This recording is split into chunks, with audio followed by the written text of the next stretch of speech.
चौराबाड़ी ना। इसके बाद अगला हिम्मत करते हैं, ठीक है। देखो बंदर की पूंछ का जैसा दिख रहा है ये ग्लेशियर, ये देखो बंदर की पूंछ यहाँ से शुरू हो रही है, यहाँ से यहाँ तक दिखा तो थोड़ा ज्यादा रहा है, यहाँ पे खत्म हो जा रहा है। देखो ये नीचे बंदर पूंछ पीक 2, इसको व्हाइट पीक भी बोलते हैं। इसे काला नाग पीक इस तरफ, गंगोत्री चोटी इस तरफ। वहां आप देखो, आपको यहाँ पर जो बंदरपुर चोटी है ये गंगोत्री हो गया, और इस तरफ आ जाओ, ये वाला जो एरिया, ये थोड़ा सा इसने ऊपर बना दिया यहाँ पर, ये ज्यादा ऊपर चला गया इसका, यहाँ पर है ये जो है ना बंदर पूंछ यहाँ पे दिख रहा है, इस जगह पर है देखो। तो बंदरपुर शिखर की उत्तरी ढाल पर स्थित है। कौन सी ढाल पर? उत्तरी ढाल, क्योंकि जब आप बंदरपुर शिखर ऐसे बनाओगे तो इस तरफ को जो ये पीछे को जा रहा है, देखो इंटरेस्टिंग चीज बताता हूं, यमुनोत्री नदी जो है ना ऐसे जा रही है, यहां से यमुनोत्री शुरू हो रही है, यहां से तब फिर वो जानकी चट्टी वगैरह वगैरह से ऐसे करके आ रही है, और ठीक इसके इस तरफ यमुनोत्री ग्लेशियर भी है। तो कई बार हम लोग कंफ्यूज, क्योंकि यमुना नदी में यमुनोत्री ग्लेशियर का भी पानी आ रहा है, तो ये कंफ्यूजिंग हो जाता है कि सर बंदर पूंछ लगाना है यमुना नदी का स्रोत, या यमुनोत्री लगाना है। तो हम लोग हमेशा याद रखना, यमुना नदी आप शुरू में भी नदी तंत्र में भी देखोगे तो मैंने बंदर पूंछ लगा रखा होगा। तो बंदर पूंछ शिखर जो कि उत्तरकाशी में स्थित है, उसके उत्तरी ढालों से ये ग्लेशियर निकलना शुरू होता है, जिले के तौर पर उत्तरकाशी आएगा, और इसकी लंबाई लगभग 12 किलोमीटर के आसपास है। काफी कुछ इसमें पिघलन हो चुकी है। तो कोई गंगोत्री हो गया, पिंडारी ग्लेशियर हो गया, मिलम ग्लेशियर हो गए, ये बड़े बड़े ग्लेशियर हैं। पिंडारी 30 किलोमीटर, गंगोत्री 30 किलोमीटर, यहाँ तक कि जो हमने सतोपन भागीरथी खरग ग्लेशियर लगवाया था उसमें भी भागीरथी खरग ग्लेशियर 18 किलोमीटर लंबा था। तो इसकी लंबाई लगभग लगभग सतोपन ग्लेशियर के बराबर है, जो सतोपन ग्लेशियर भी 12 किलोमीटर के आसपास है और ये भी 12 किलोमीटर के आसपास। इसकी दूरी, अगर कोई नजदीकी जगह देखनी है तो उत्तरकाशी का शहर है, उत्तरकाशी से मात्र 29 किलोमीटर की दूरी पर स्थित है अगर मैं देखा जाए तो। हालांकि पैदल चलते चलते 29 किलोमीटर नहीं है ये, क्योंकि बर्फीला रास्ता है उत्तरकाशी का पूरा।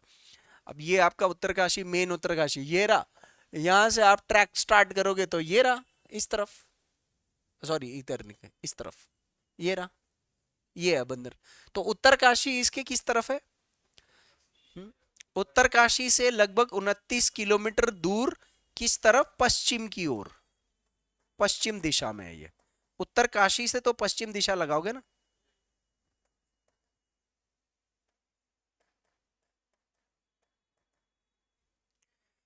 ठीक है। यह हिमनद यमुनोत्री के समीप स्थित है। किसके नजदीक है ये?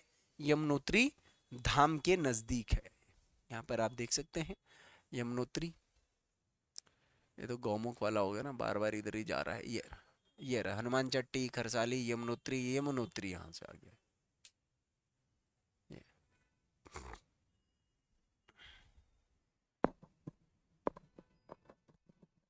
बंदरपुर चोटी महत्वपूर्ण, हाँ चोटी है मेन। बंदरपूंछ 1 बंदरपूंछ 2 अगल बगल में ही है उत्तरकाशी में। मतलब ये ऐसे है ना, देखो जैसे ऐसे करके,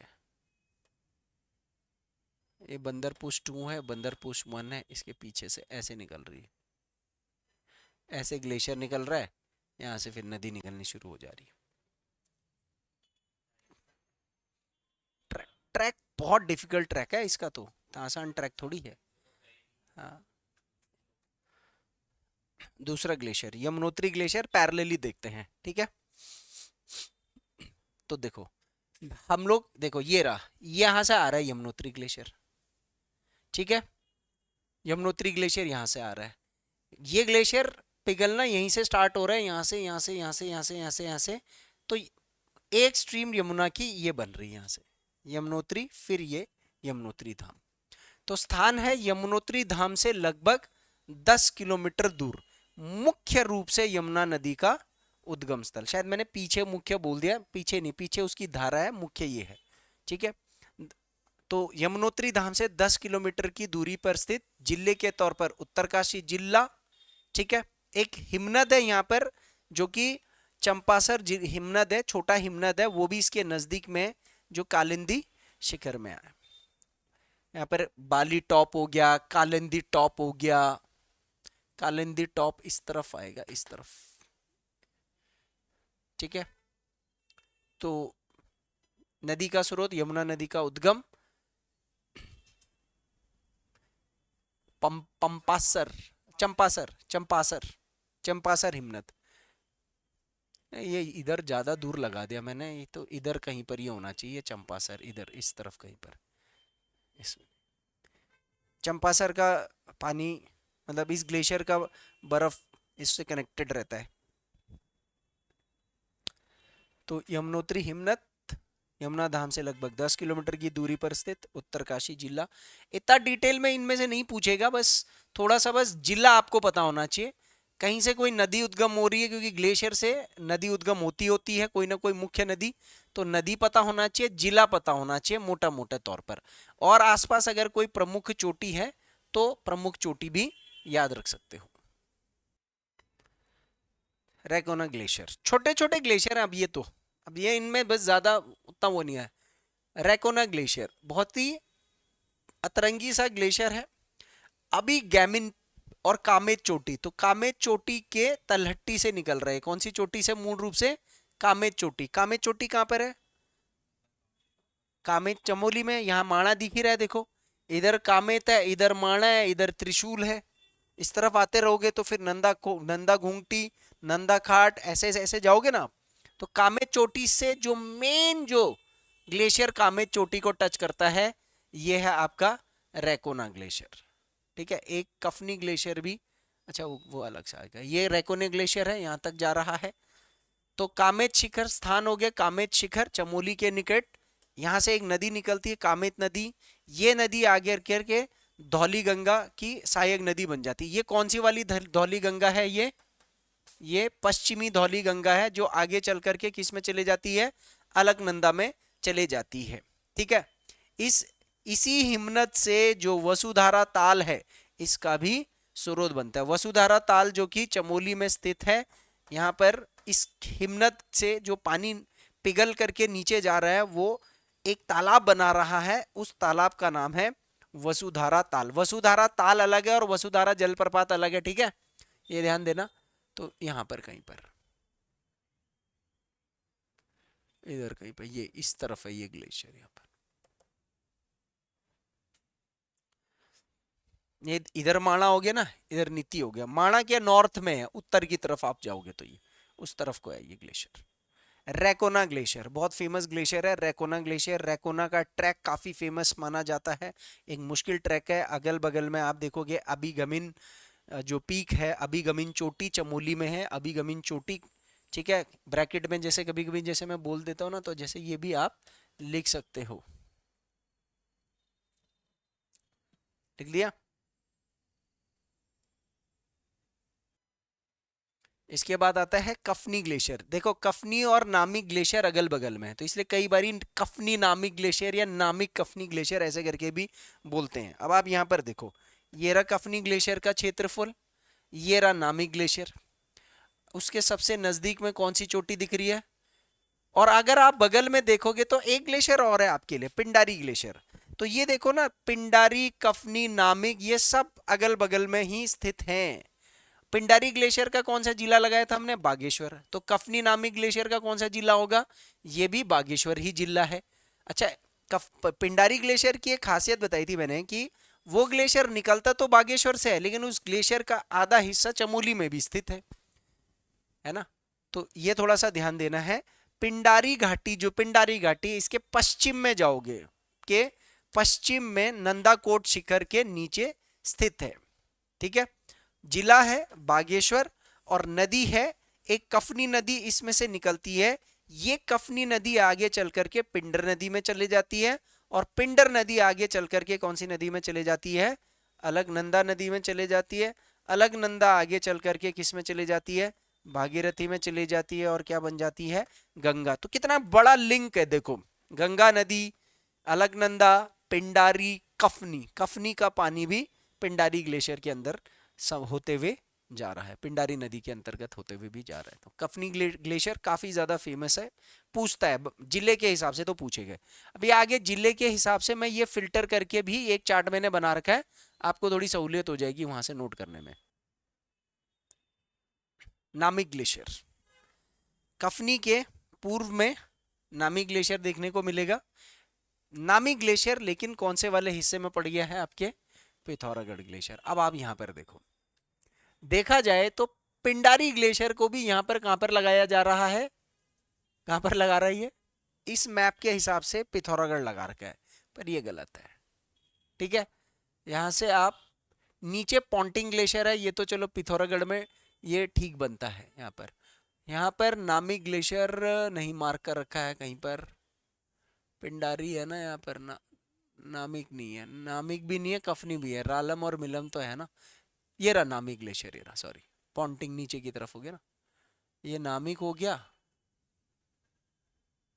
कफनी नहीं मार्क कर रखा है, इसमें नामिक मार्क कर रखा है। तो पिथौरागढ़ में पड़ेगा वो वाला क्षेत्र, आपका पिथौरागढ़ का क्षेत्र हो गया।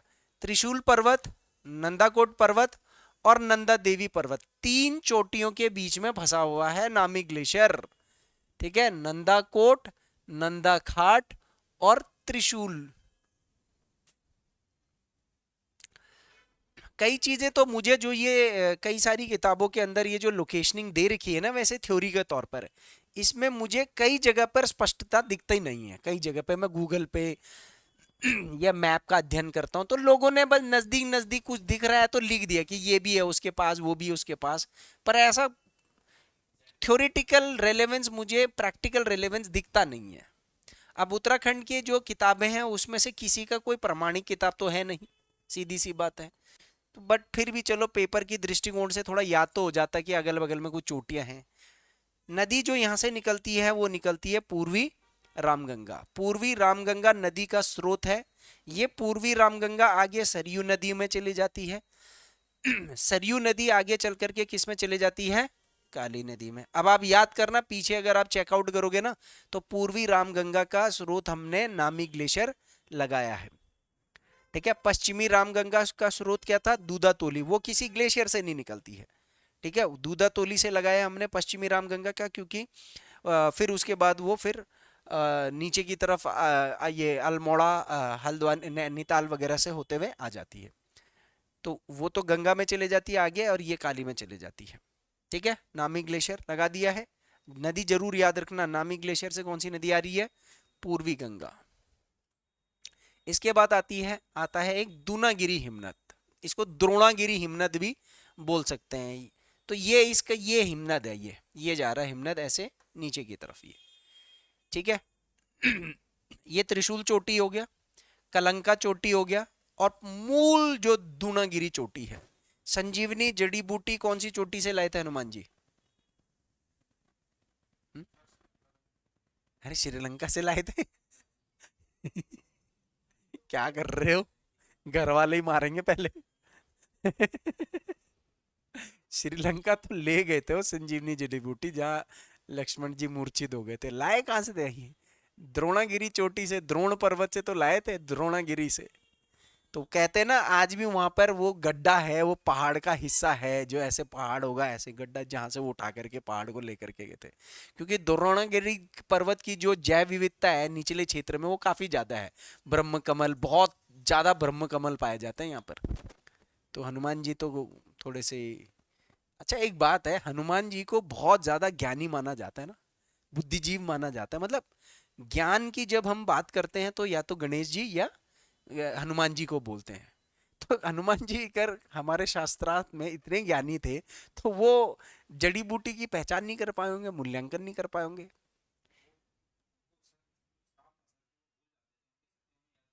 हाँ, तो वो यहाँ वहां जाकर के नहीं याद आया उनको जिस समय उसकी जरूरत पड़ी थी।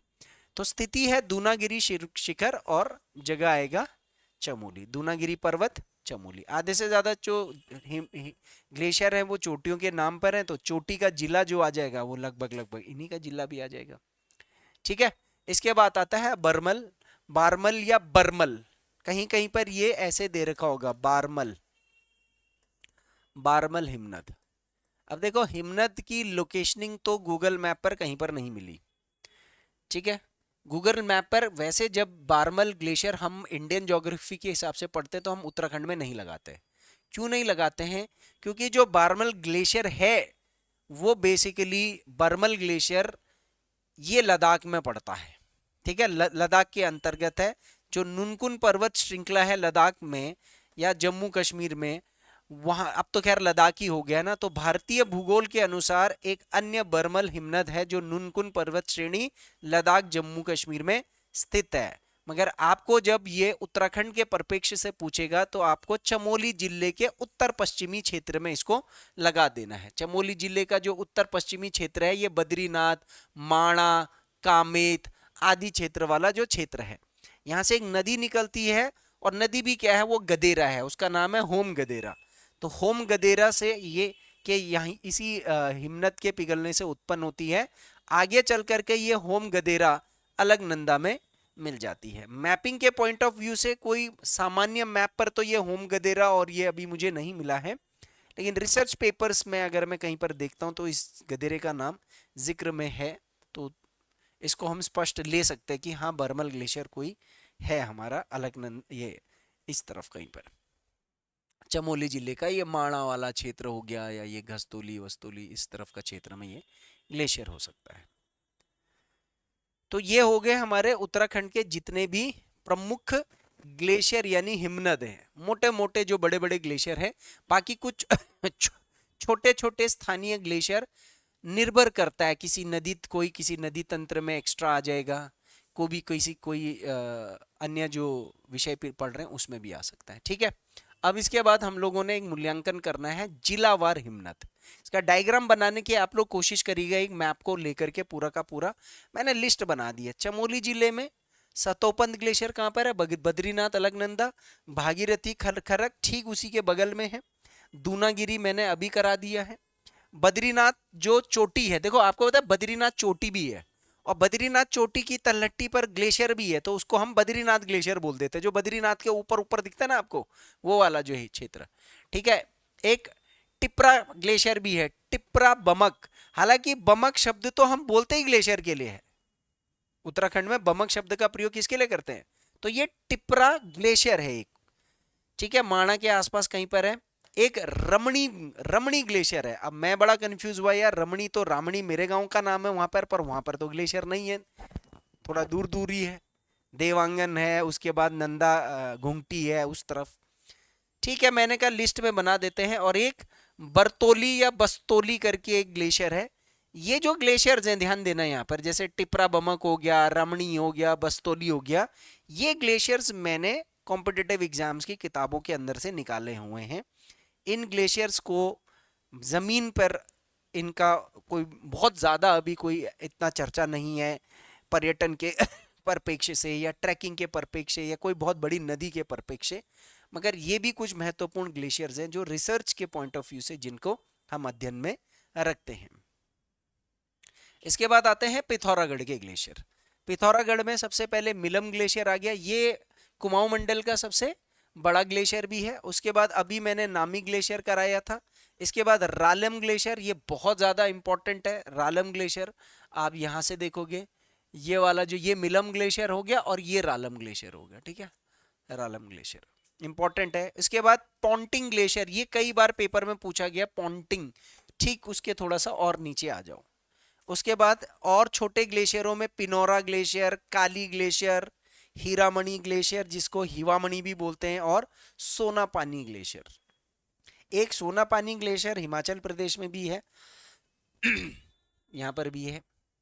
उसके बाद उत्तरकाशी के ग्लेशियर गंगोत्री, यमुनोत्री, बंदरपूछ और एक डोकरियानी ग्लेशियर है। डोकरियानी ग्लेशियर इसके अंदर मार्क भी कर रखा है मेरे ख्याल से, मुझे याद है मैंने इंग्लिश मीडियम वालों को शायद यहाँ से पढ़ाया था डोकरियानी कहीं पर। देखते हैं डोकरियानी ग्लेशियर, डोकरियानी डोकरियानी डोकरियानी नहीं मिल रहा, पता नहीं, या तो मैंने गूगल मैप पे दिखाया होगा। बागेश्वर में पिंडारी ग्लेशियर जो चमोली के पास भी है, कफनी ग्लेशियर, सुंदरडूंगा ग्लेशियर, मैक्टोली ग्लेशियर और एक सुखराम ग्लेशियर है। रुद्रप्रयाग में मात्र एक ग्लेशियर याद रखना है, कौन सा? चौराबाड़ी ग्लेशियर। और टिहरी में भी मात्र एक ग्लेशियर याद रखना है, कौन सा होगा बताओ टिहरी का? खतलिंग ग्लेशियर। तो ये हो गए आपके पास प्रमुख रूप से 1 2 3 4 5 6 7 और 8, ये 15 और 4 19 और 5 24 25 26। मैंने इनमें से आपको सतोपंत, भागीरथी, दूनागिरी, ठीक है, उसके बाद मिलम, नामिक, रालम, पॉन्टिंग भी कराना चाहिए था मुझे, पर खैर पिथौरागढ़ी उसके लिए याद रखना है तो ये करवा रखा है। गंगोत्री, यमुनोत्री, बंदरपूंछ, उसके बाद पिंडारी, कफनी और उसके बाद चौराबाड़ी, खतलिंग। 1 2 3 4 5 6 7 8 9 10 11 12 13 ग्लेशियर्स मैंने मिनिमम करा रखे हैं। कोई और मिस हो गया होगा तो एक बार चेक कर लेना, हो सकता है टाइपिंग करते वक्त मैं भूल गया होऊंगा या कॉपी पेस्ट करते वक्त, क्योंकि ये सब पहले वर्ड में मैं कॉपी पेस्ट वो करता हूँ। ये है सर आपके उत्तराखंड के जितने भी सारे के सारे ग्लेशियर्स है। अब आपने इनको क्या करना है, याद करना है। अब देखो मैं एक छोटा सा आपको एक एग्जाम्पल दे रहा हूँ। आपने चमोली जिला ऐसे अलग से पकड़ लेना, जिले जिले का मैप बनाना है, बस एक जिले का मैप बनाना है। उसके बाद आपने जैसे सतोपंत हो गया, भागीरथी खरक हो गया, ठीक है, दूनागिरी हो गया, बद्रीनाथ हो गया, ऐसे हल्का हल्का मैप पे चेक करके लगाना है। जितने लग गए, जो नहीं लग गए कहीं पर भी लगा देना, उसको बाहर लिख करके ऐसे ऐसे करके वो कर लेना। एक मैप ऐसे बनाना। उसके बाद फिर आपने एक मैप कैसे बनाना है, जैसे ये उत्तरकाशी हो गया, जैसे उत्तरकाशी हो गया, टिहरी हो गया, चमोली हो गया, तो एक मैप ऐसे ऐसे, ये वाला एक मैप आपने डिस्ट्रिक्ट मैप बनाना है। और एक मैप आपने कौन सा मैप बनाना है, हर एक जिले का मैप बनाना है। अप्रॉक्स लगाना है, थोड़ा सा आप मैप वेब पर अध्ययन करके आप हेल्प भी ले सकते हो ये वाले मैप की। बड़ा मैप लगा रखा है आप लोगों ने उत्तराखंड का घर पे? कहीं नहीं लगा रखा। ये वाला मैप लेना अगर लोगे तो ये रमेश बुक डिपो से मैंने लिया है, विद्या चित्र प्रकाशन, अंसारी रोड, दरियागंज वगैरह। मेरे को एक मैप ठीक लगा ये, मुझे मतलब इस मैप ने मेरे को बहुत मदद करी है काफी चीजें, मतलब जगह अध्ययन करने के लिए। तो आज की सेवा यहीं समाप्त करते हैं। अब इसके बाद हमारा अगला टॉपिक रहेगा